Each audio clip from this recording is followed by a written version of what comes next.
Welcome to the California Model, a revolutionary initiative transforming the incarceration system for all, committed to improving the well-being of those who live in, work in, and visit state prisons. The California Model leverages international best practices to address long-standing challenges in incarceration and prison working conditions.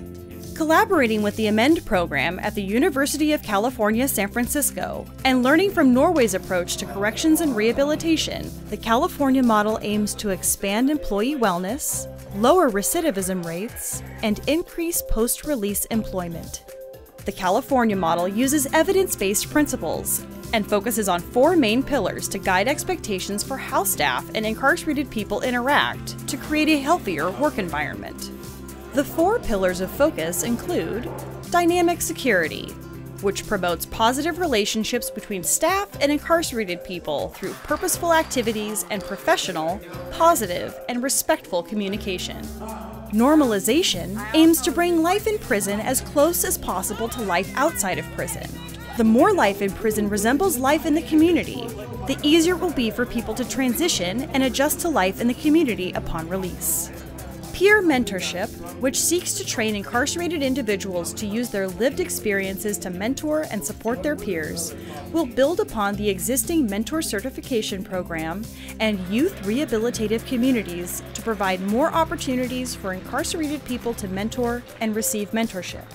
And becoming a trauma-informed organization to improve the practices, policies, and culture of the entire department by educating staff at all levels to recognize the impacts of trauma and ensure the physical and emotional safety of all staff and incarcerated individuals. Yeah, we'll see you. All right, see you later. Thanks, guys. So we're doing it in the PIP program. And PIP is like temporary housing or short-term housing kind of thing. It's to get the guys back into where they can program back out on the yard, right? These are guys that are dealing with high levels of mental health issues, and they were here for a reason. These guys, through their training that they received, have learned tactics and different ways to do these activities with these guys in a safe manner. We have to be able to get the inmates, the residents, to a place where they trust us.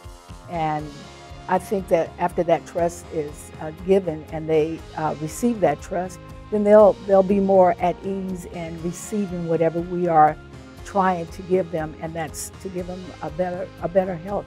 So their wellness will be better, their thought process will be better, the nurses will be happy. We'll have happy nurses coming to work, they won't be so stressed. It's a win-win for everybody.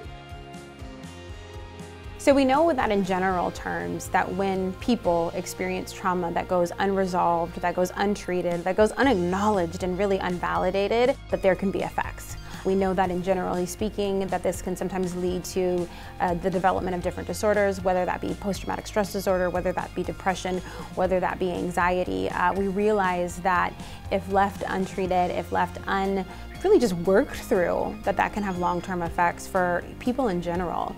And so I think that the onus is really on us as a department, and is the direction that we're headed, to start to have those really honest conversations about those things and to do those things that we know our staff are needing to heal, to move forward and to recover and to live happy and healthy lives. From the beginning, we're always taught you're just here for safety and security. I don't think it was ever in the correctional officer's mind like you can play a role in also changing behavior just by the way you interact with these guys. It was just more of you're there to make sure nothing bad happens kind of thing. It's starting to spread. People are starting to wake up to the fact like, hey, there's fewer incidents. This guy hasn't been acting out the way he used to. So it's a momentum that's building. The victims I've spoke with about some of the programs that are going on right now, like in Salinas Valley State Prison, they're really impressed. They really want to hear these stories. They know that probably won't change their circumstances because the crime's already happened, but they're really leaving with that peace of mind that it'll change somebody else's future. And that really empowers them, and it makes them very thankful to be part of any of that process that we can bring them in on. Giving them that sense of balance that the person that went in that did this crime will not be the same person coming out.